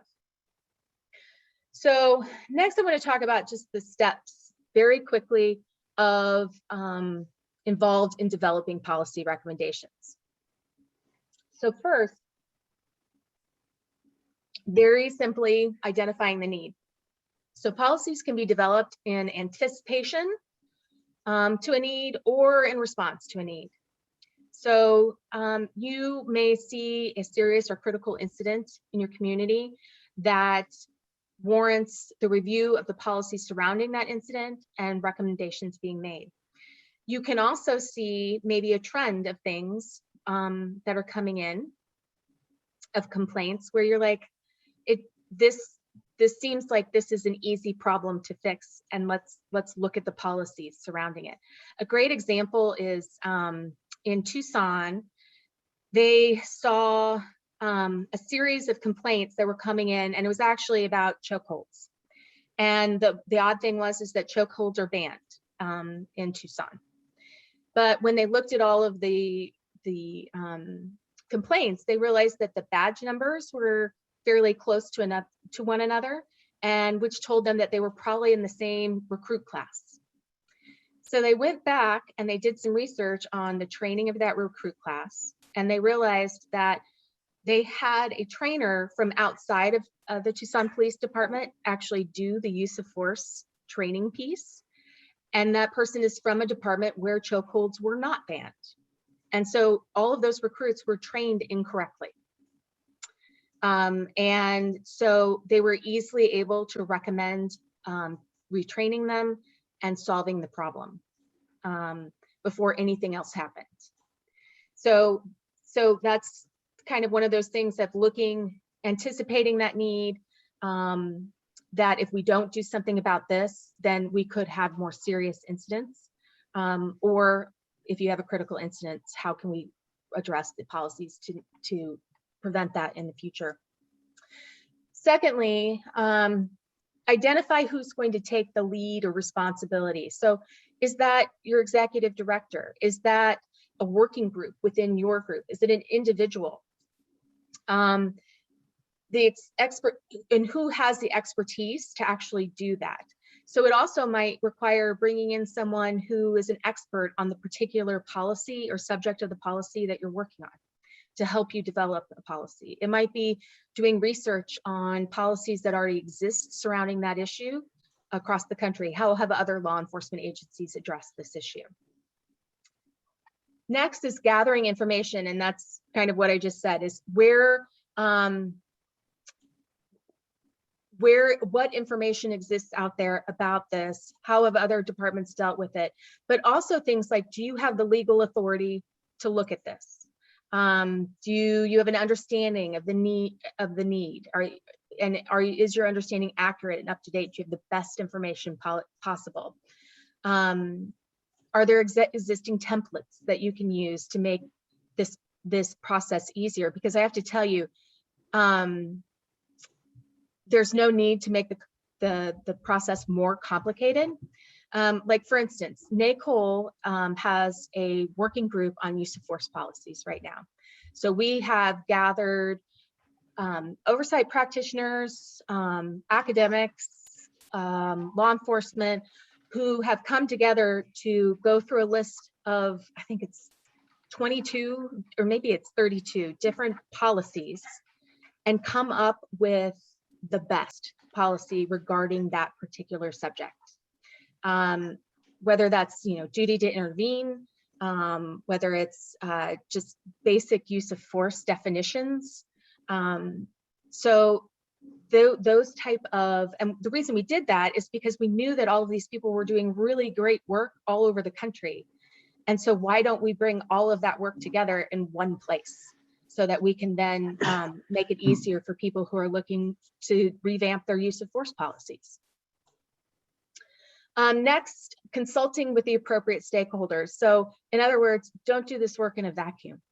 You need to be talking to the people that your policies will impact. So law enforcement, community members. You also need to make sure that you are also, when needed, consulting with your legal counsel to make sure that everything that you're doing is within the realm that you are able to legally. And that the policy itself won't be the subject of a legal issue once it's implemented. So then next we have draft the policy.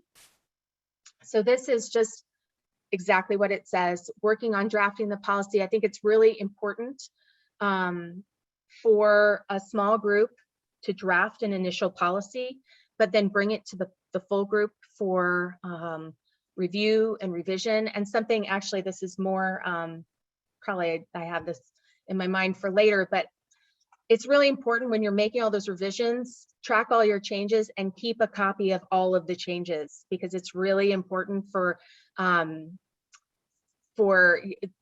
your record to have all of that involved. Next, once you've developed the policy, then you've got to figure out, going back to our definition, are there procedures that need to be implemented as well or changed as a result of this new policy recommendation? And then as far as implementation, you really need to think, as we discussed before, how is this policy going to be implemented? What kind of training is going to need to be done? What is the role of the supervisors, their internal accountability systems that might need to change in regard to this policy change? So all of those things need to be thought of. And finally, as I've mentioned before, the monitor, review, and revise. So this is not a one and done. It is looking at the policy, seeing how it's implemented, seeing its impact, and then based on the effects that it's had and additional information down the road, do we need to revise what we've done? Amy, Yeah. do you have, I guess, best practices for drafting policy, finalizing policy, and procedures simultaneously? Well, I'm not sure I'd call them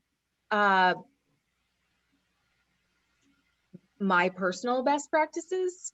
There Sure. are practices that are done by agencies across the country that they seem to have gotten it down on a way where they, and that's where a lot of this comes from, is their process of gathering the information once they found the need, having small working groups, working on the initial language, and then having larger discussions to fine tune it.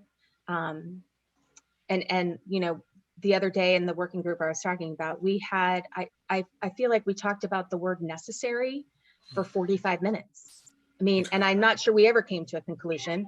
We're probably deferring it to the next meeting. But talking about all of that language and making sure that every bit of it is intentional and will have the effect that you're looking for. And it's not a quick process. Particularly if you want it to be a good and effective policy change. So I would suggest, particularly since you have that August 15th deadline, that this is something that you're working on. And that's one of the vague parts of this is, you know, the thought of having one list that you submit once a year, as it's now kind of written, seems like there are a lot of things that could be addressed along the way that seem a little bit more critical. You know, if you have a critical incident in your community and you're reviewing policies and making recommendations based or as a result of that incident, you know, it might make sense to make those recommendations more immediately. So does that answer your question? Yeah, it Kinda? does. Okay. It does. Yeah. I think Bill has a question. Okay, Bill?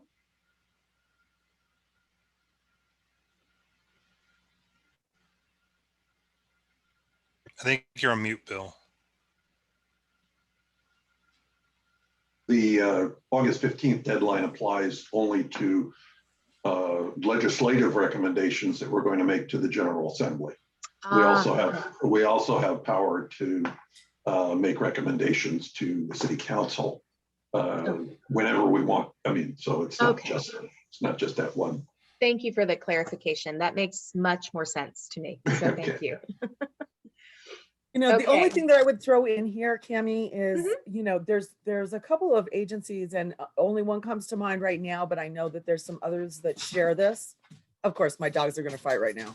Shh, ouch, go on. BART in the Bay Area Rapid Transit Agency actually has a built-in every 3-year evaluation of what their authority is.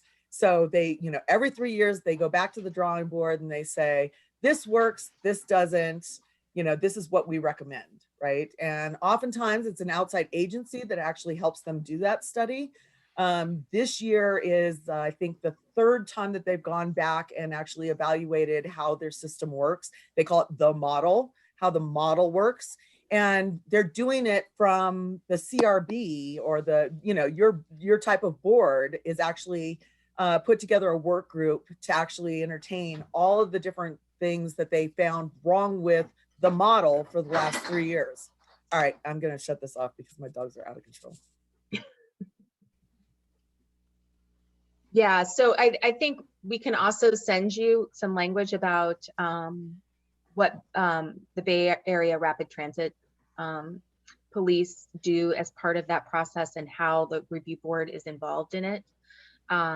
Because it is it's a really proactive way of making adjustments to policies and procedures, general orders, or the model. And so we're happy to send that as well, some additional information. And they are also a state agency.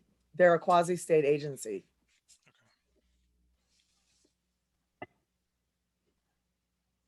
Okay.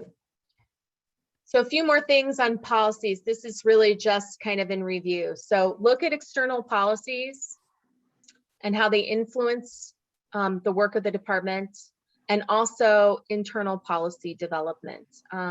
It's not just about the policies of how the police interact with the public.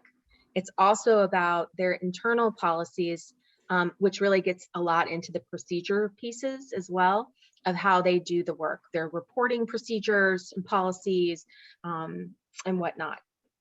Also, the need for policy development needs to be kept under constant review. Consider both internal and external policies, and definitely do not leave your legal counsel out of the process, because you want to make sure that everything you're doing along the way is you have a legal authority to do, and that the policy is legal in the way that you're forming it. So that's a very important part of the process. You don't want to be caught at the end of the process realizing that what you've done is for naught. Next, I am going to talk a little bit about recommended reporting practices. So again, we have some recommended effective practices for this. And I realize that in your ordinance, you're required for one report to council a year. But so with that in mind, I'm probably going to give you a little bit more again than what you might need according to your ordinance, but your ordinance is also very vague on the reporting piece. So I want to give you as much information about what it can do for you as possible. So as a general rule, reports need to include agency mission, authority, activity, accomplishments, and I believe yours also does give a list, which is very much along those lines. And I know that this is part of your recommendations that you made on Tuesday about seeing all of the complaints and the investigations, which I think will be very important, because if you have a report that you don't know the total number of complaints and the full disposition of every single one of them, then the information you're giving isn't complete. So I think I'm really excited about that piece, and I'm hoping that I didn't see in all the coverage of it, I didn't see pushback on that. So I'm hoping that that is something that moves forward. Well, I think that there was, I guess the feedback was that if a complainant does not check that they want the information to come to the board, then whatever general information is, well, in general, all the information in general is posted on the police department website. But if a complainant does not check that they want us to have the complaint, which doesn't necessarily list, all the factors in the investigation and what have you, then it would go into the website, but it would be posted as, let's say, black male as a complainant, white police officer, some disposition on what the outcome of the discipline was. And it's not extensive. It's only kind of a blurb. So, yeah. Yeah, so I'm hoping for more for you. Fair enough. Just because having the more information that you have as a board, and that doesn't mean that you're going to take doesn't mean you're going to take all of the details and share it with the world. I mean, all of you boards all over the country have access to that information, and there is not a run on there's not an epidemic of people sharing confidential information. Yeah.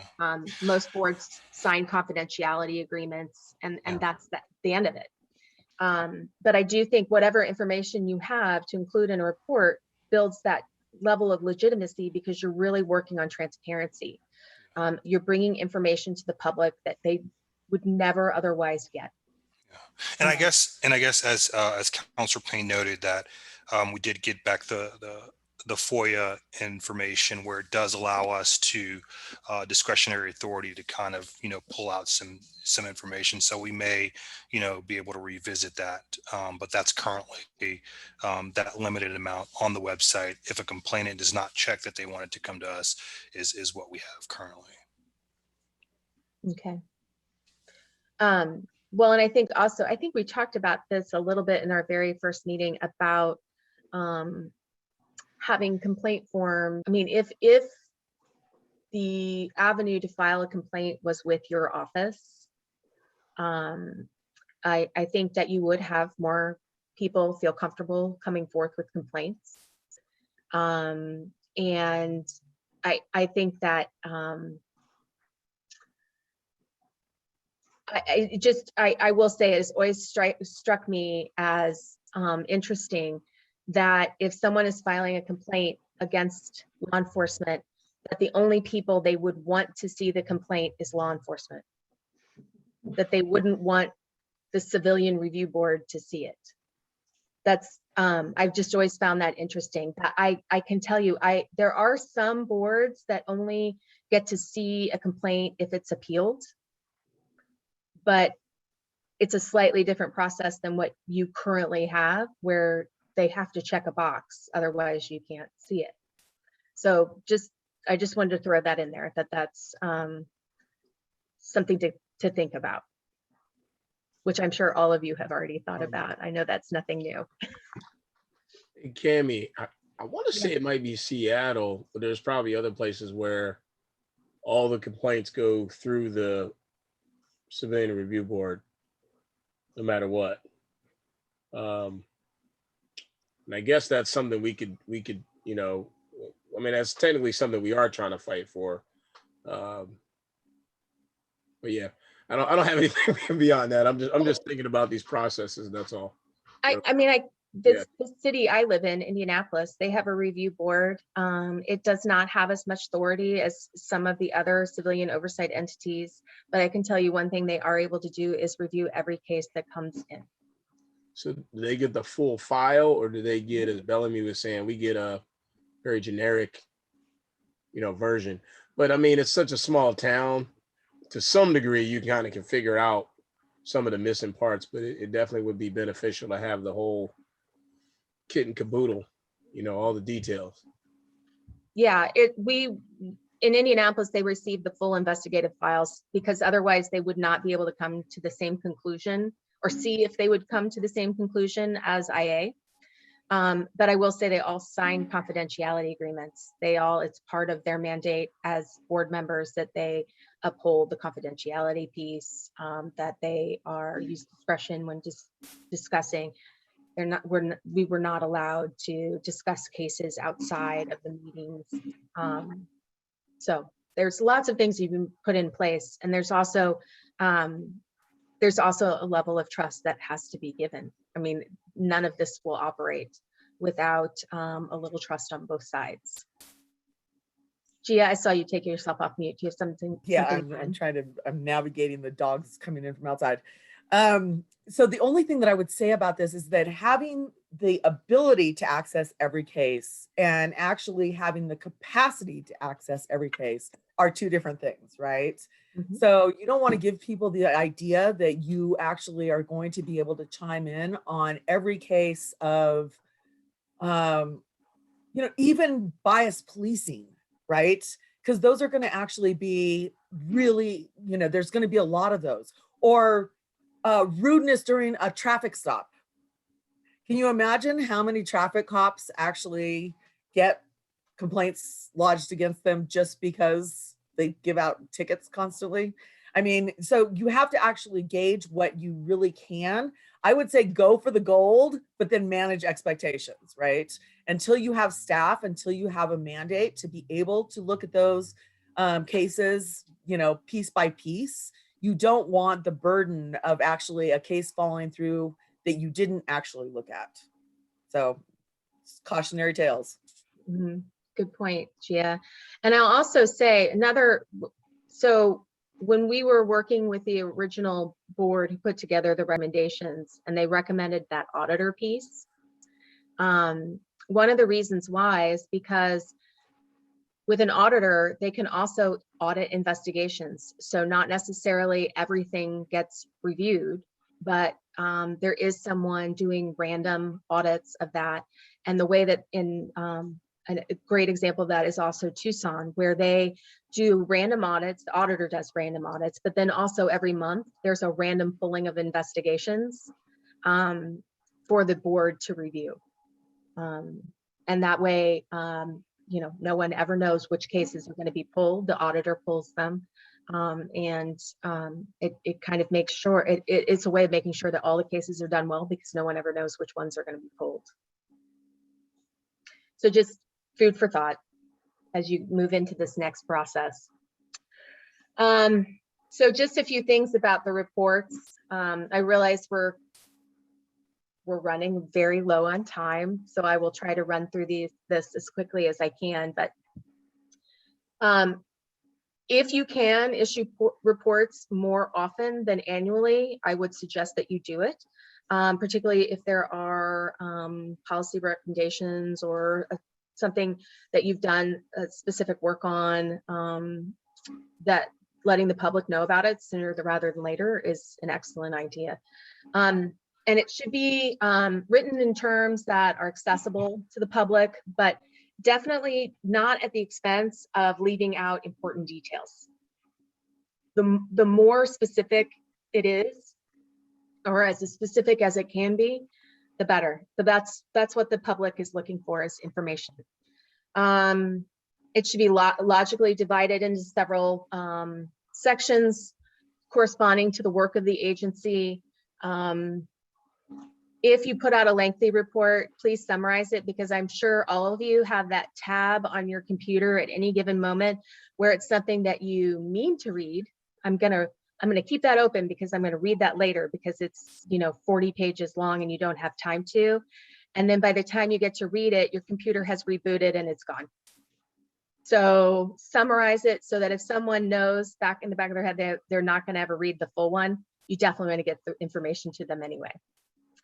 Data and infographics are great in a report. Make sure your policy recommendations, the responses to those recommendations are in the report. If you move to the disciplinary realm, all of that information should be in there as well. Special reports, we already talked about those. Standalone reports should be issued for any investigations and matters of significant community concern.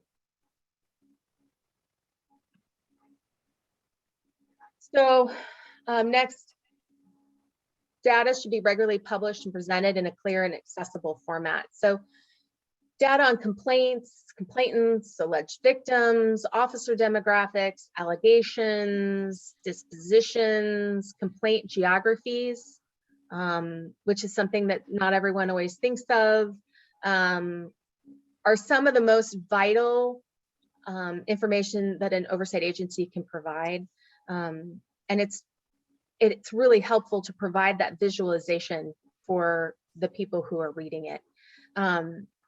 I will say, I would caution you though, as you're putting that information out there, that when you put it out there, you probably will want to do some comparative data from year to year, but be very careful of how you compare that data, because an increase in complaints or a decrease in complaints has a lot of factors contributing to it.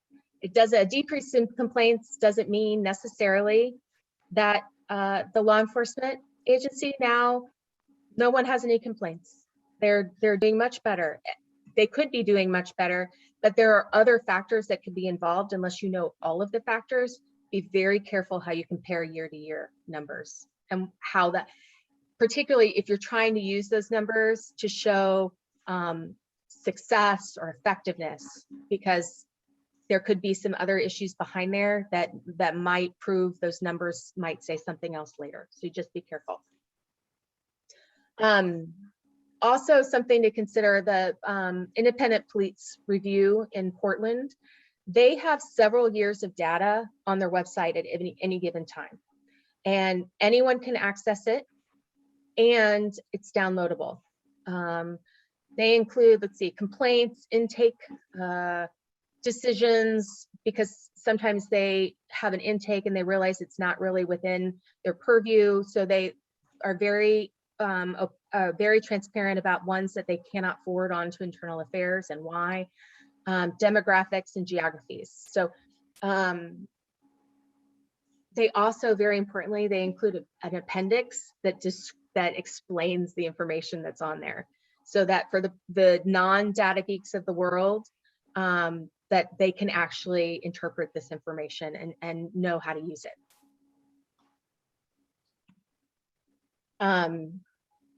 Reporting, public reporting and transparency. So it's important for the public to clearly understand the agency's authority, their purpose, their procedures, their accomplishments. You need to be as transparent about all of the things that you do as you expect the law enforcement agency to be. And your reporting is where you can do that. You let people know what you're doing. And also, like we've talked for the last 4 sessions, setting expectations is always part of the work that you're going to do. And this is another additional avenue to set those expectations and letting the public know how you're meeting them. And also, it's important to include patterns or trends, as long as you're being careful of how you're assessing those. The recommendations and issues that may be of public concern. Actually, the Denver Civilian Review Board, they issue, not only does the monitor issue an annual report, but so does the Civilian Review Board. And they have an excellent template for the type of information that you can provide. And it can definitely, you can go way beyond it, but it is definitely a good basis of information, because they also have a section in there where they talk about the things that have been brought up in the community meetings and the issues that the community has, because it's another place to have, give community voice. And then it also talks about how the Civilian Oversight Agency has addressed those things that they're able to address that the community has brought up. So that's another bit, Nancy, going back to building that trust with the community, by letting them know that they've been heard.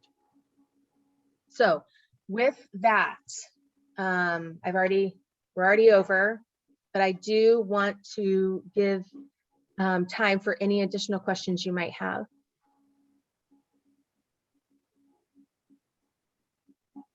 Knowing that the number of questions we have normally diminishes the closer we get to the time that we're finished. Just a real quick question.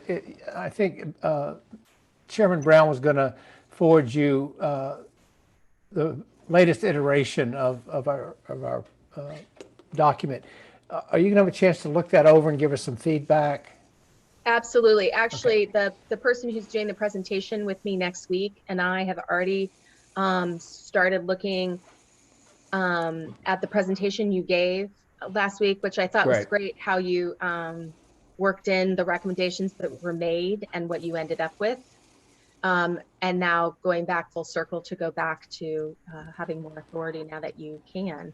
Great. So yeah, because I really think that that's important as we're talking about challenges and opportunities next week, that is, I realize that probably needs to be a central part of that conversation. Great, thank you. You're welcome. And I just wanted to follow up. So this, just to get clarification on next week's meeting, is that Thursday, or how's that been crafted? So I had it on my schedule for Thursday, the 6th at 6:30 is when I had it on the schedule, just for clarification. But I don't know if that still works for all of you. That works for the board. Any objections? Okay, so I guess it does. That seems like it still does work. Okay. Okay, great.